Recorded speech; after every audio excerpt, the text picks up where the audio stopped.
Halo, ketemu lagi dengan saya Christian di Gascom Channel. Hari ini saya akan merekomendasikan ke teman-teman laptop di bawah 10 juta bisa gaming, tapi tampilannya bukan gaming bro, tampilannya tampilan modern.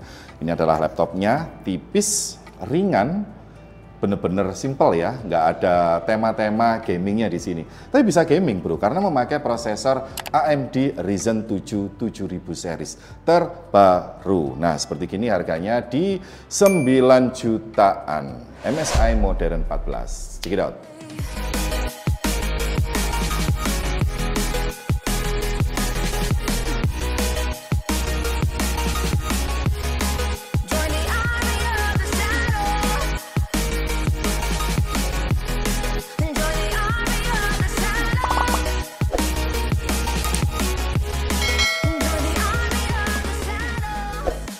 Apa bedanya Windows Defender sama aplikasi antivirus berbayar?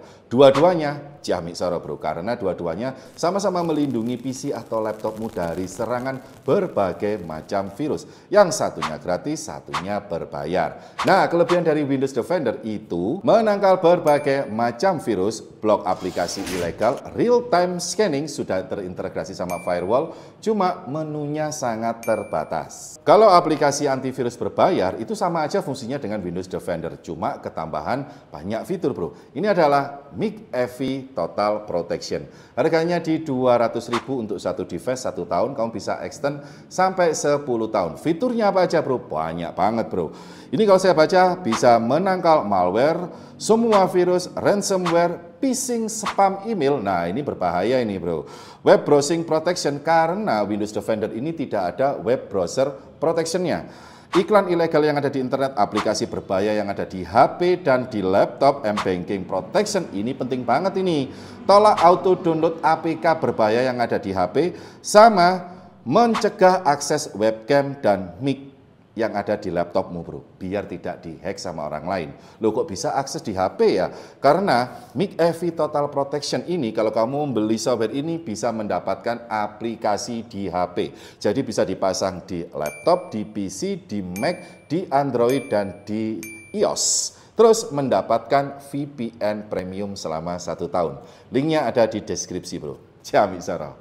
Nggak semuanya orang itu suka dengan desain yang futuristik, desain gaming seperti Acer Predator, Lenovo Log, terus Asus ROG. Rata-rata disukai sama anak-anak muda bro, tapi kalau sudah menginjak umur 35 ke atas, apalagi sudah masuk ke 50, itu carinya desain simple. Yang penting ringan, tipis, warnanya mesti hitam. Jadi kalau di tempat kerja cuma dibuat buka, ngisi laporan, kerja tutup lagi, sudah nggak memperhatikan desain. Yang penting fungsionalnya, itu udah selera bapak-bapak seperti gitu bro. Contohnya kamu nih ya, sekarang sukanya kue-kue yang unik-unik di Indomaret. Nanti kalau kamu udah umur 40 ke atas, sukaanmu sudah beda bro. Jadi batagor, tahu telur, kayak gitu itu bro. Kalau masih muda nyobain makanan A, B, C, D, E ya kayak gitulah. Oke bro, sekarang saya akan membahas MSI Modern 14. Ini beratnya di bawah 1,5 kilo, 1,4 kilo. Jadi benar-benar ringan bro. Nah, bapak-bapak suka ini, emak-emak juga suka. Desainnya benar-benar simple banget. Udah bisa dibilang ini kembali ke zaman dulu, cuma lebih dibikin oval. Nah, jadi ada perbedaannya. Desainnya memang kayak zaman dulu, cuma ketambahan oval di sini. Nah, ini bodinya ini metal, cuma kalau dipegang ngecap. Loh, ini glossy bro. Doff loh, ngecap ya, fingerprint ya. Ini kamu bisa lihat loh, ngecap seperti gini. Di sini ada logo MSI, chrome ini yang membuat elegannya keluar. Kalau sablon jelek bro, di sini jelek. Ini bener ini di sini nih bro. Di sini ada karet. Nah, ini karet ini pada waktu laptop dibuka biar tidak baret ngenai meja bro, seperti gini. Terus kalau untuk bagian belakangnya seperti ini, ada pembuangan, kelihatan pipa-pipanya di sini. Oke, terus kalau untuk bagian sampingnya, di sini ada jack untuk AC adaptor, jadi memakai charger seperti gini. Ini dari MSI chargernya, bukan dari Ciconi atau dari Delta. Oh, dari Delta bro, Delta 19 volt, 342 ampere, 65 watt, harganya di 200.000 ini. Colokannya bukan tipe C, colokannya seperti ini. Nah, oke. Terus di sini ada HDMI out untuk extend layar, di sini ada USB tipe A 3.2 Gen 2, udah Gen 2 bro ya. Ada tipe C juga, ada jack audio. Di bagian sebelah sini ada micro SD, ada 2 USB tipe A 3.2 Gen 2. Nggak ada Keystone lock ini bro. Jadi kalau dipajang di toko nggak bisa dikunci, kecuali pakai USB alarm. Di bagian belakangnya ada pembuangan sebelah sini. Nah kayak gini bro. Oke, kalau dibuka dengan satu jari, apakah bisa? Ya bisa bro, 180 derajat, cakep ya, 180 derajat. Bahan dalamnya juga metal, jadi luar dalam metal kecuali bagian frame-nya ini. Frame to frame-nya tipis, nah ini cakep ya, bagian atasnya agak tebal. Ada webcam sama dual mic array. Untuk layarnya di 14 inci anti glare, loh anti glare bro. Nah seperti gini. Oke, di bagian sininya ada MSI, logo MSI, dia nggak timbul di sablon di sini. Terus keyboardnya sudah backlit. Oh, cakep bro, cakep bro. Cuma dia nggak masuk bro, ini lurus. Biasanya kan desain laptop kan masuk kayak gini, ini lurus. Ini jangan-jangan bisa kena layar ini. Bentar saya lihatnya dulu bro.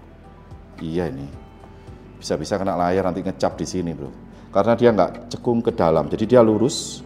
Keyboardnya timbul, ada backlit-nya, nggak ada numeriknya karena ini 14 inci, tombol powernya gabung sama tombol keyboard, jadi nggak terpisah di samping atau di sebelah sini bro. Di sini ada logo-logo, trackpad-nya Xiaomi Soro, jos banget, gede. Cakep bro. Cakep, klik kanan klik kirinya nggak ada pemisahnya, cakep ini. Seneng aku kalau trackpad gede kayak gini nih bro. Nah terus kalau untuk keyboardnya ini, feel-nya seperti ini. Saya coba dulu ya, tes. Mantep ya, cek cek cek cek cek. Keyboard mahal gitu loh. Aduh, saya nggak ahli ngetik, tapi enak bu, pak pak pak pak pak. Tombolnya gede-gede, sudah backlit, jadi kalau malam kelihatan. Kamu bisa matiin backlit di menu sebelah atas ini. Jadi di sini ada shortcut mic, ada webcam, ada face, ada backlit dan lain-lain. Oke, seperti ini bro, bagian luar dan dalam MSI Modern 14. Oke, dibuka dulu, seperti ini bro, polos. Jadi nggak ada aluminium foil atau stiker pendingin, nggak ada. Jadi polos seperti ini dibuang melalui kisi-kisi. Dalamnya seperti gini, nah prosesornya didinginkan melalui 2 head pipe. Ada fan 6 cm dibuang melalui sini bro. Nah, kalau untuk prosesornya ini memakai Ryzen 7 7730U 8 core 16 thread, 1 core 2 thread. Kalau Intel itu ada efisiensi sama performance. Kalau efisiensi 1 core 1 thread, performance 1 core 2 thread. Jadi ini tuh performanya dari Intel AMD 7730U. Base clocknya di 2,5, boost clocknya di 4,5, TDP-nya 15 watt. Irit ya? Irit banget loh bro, 15 watt. Integrate grafik di Vega 12 2GHz. Nah ini kamu bisa mainkan beberapa game dengan settingan medium di Full HD bro. Irit banget di 15 watt ini. Kalau saya lihat di sini sih bro, 15 watt. L-charge-nya di 16 mega. Ada di sini posisinya ya. Oke, kalau untuk memorinya tertanam, tertanam. Nggak bisa di-upgrade ke 32 GB.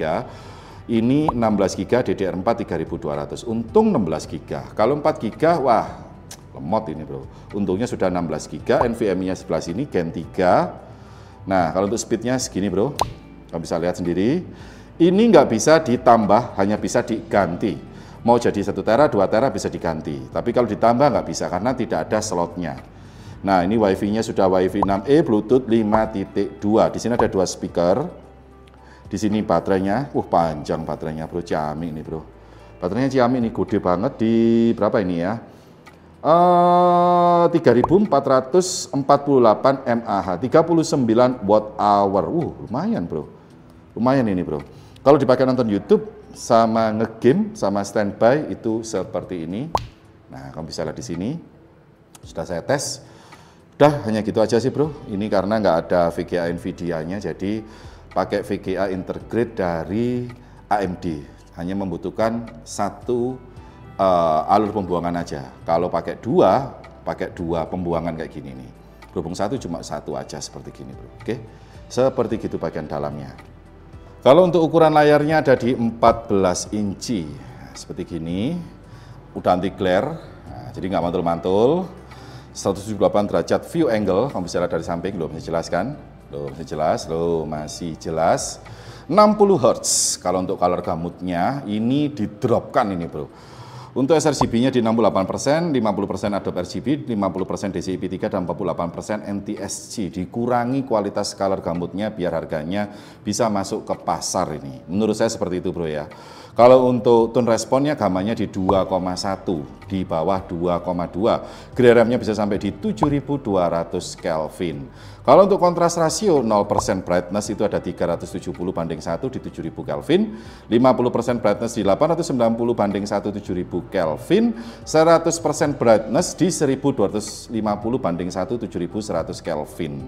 Udah di atas 1000 banding 1, sudah oke bro. Kalau untuk OSD-nya di 1280 banding 1 7100 Kelvin. Nah, seperti ini kalau untuk kualitas layar dari MSI Modern 14. Sekarang saya coba kualitas dari audionya ya bro.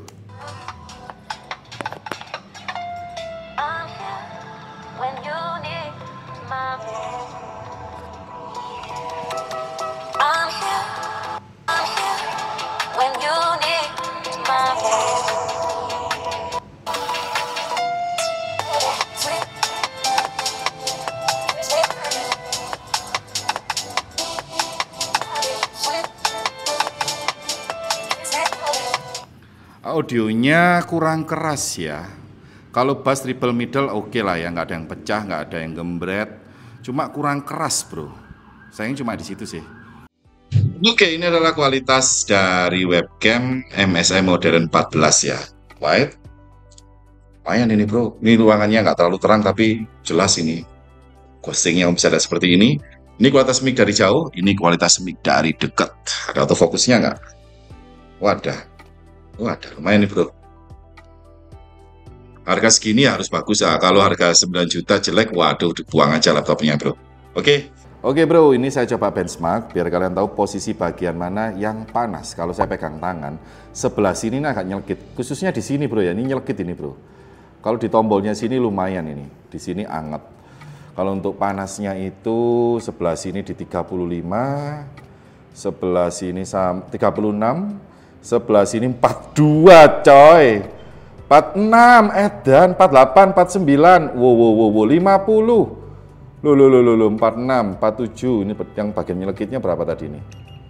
Bagian nyelekitnya di 40 ya, tapi terasa nyelekit di situ bro. Oh nyelekitan sini daripada sini bro, ini memang, iya ini sampai 50 ini.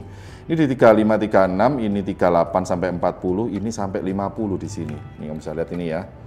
Nih, loh itu loh 47, 49, loh tuh, loh 48, gila. Tapi ini full power ya, bukan ngegame ya, saya benchmark prosesor, jadi otomatis mentok 100%. Kalau untuk harganya di 9 jutaan ya, kalau kamu merasa kemahalan, kamu bisa beli yang Ryzen 5 di 8 jutaan.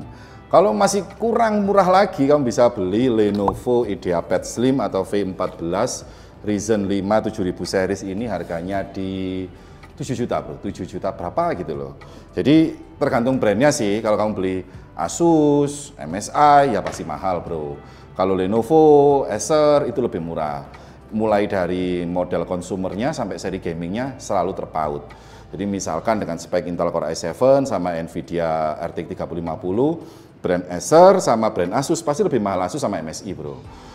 Seri tingginya Predator sama ROG pasti lebih mahal ROG-nya. Jadi harga itu bukan tergantung sama speknya, tapi sama siapa yang ngeluarin, brand siapa yang ngeluarin. Nah, kebetulan ini adalah brand MSI. Opsinya ya tadi itu bro, Lenovo IdeaPad 1. Oke, sekarang waktunya saya tes di beberapa game dan software kamu bisa lihat performanya. Seperti biasa, pertama-tama saya coba benchmark di 3D Mark Night Raid, karena ini VGA-nya integrate ya. Skornya di 11.164, graphics skornya 11.688, CPU skornya di 8.906. Kalau untuk panas dari CPU dan GPU, karena ini jadi satu ya, itu rata-rata ada di 61, scene pertama juga di 60-an, mentok 62, scene prosesor dia baru naik ke 70 derajat. Oke bro. Tadi itu bisa sampai di 50 derajat panas dari bodinya ini karena benchmark maksimal dari prosesor. Kalau ini gaming, jadi nggak terlalu maksimal seperti benchmark yang tadi bro, seperti itu. Terus kalau untuk CPU clocknya itu naik turun ya, ngepik gini, bisa sampai di 3,4 tapi belum nyentuh sampai ke 4 GHz. Di sini masih 3,4. Nah, ini untuk CPU-nya bro, masih belum nyentuh nih. Kalau GPU-nya di 1,6, maksimalnya di 2 GHz untuk Radeon Vega 12. Nah, seperti gini bro kalau untuk benchmark night rate.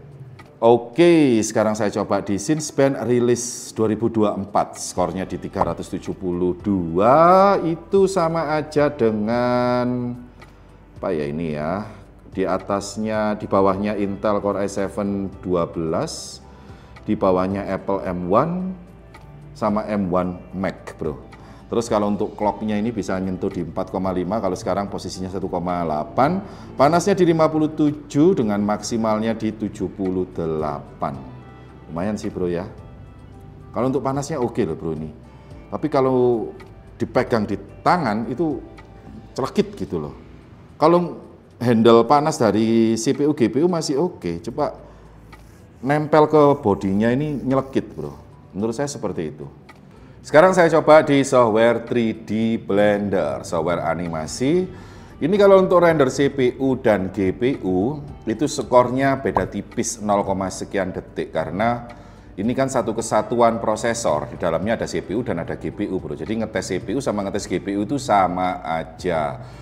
Itu kelar di 7 menit 20, panasnya bisa sampai di 78, kalau sekarang posisinya di 57 derajat.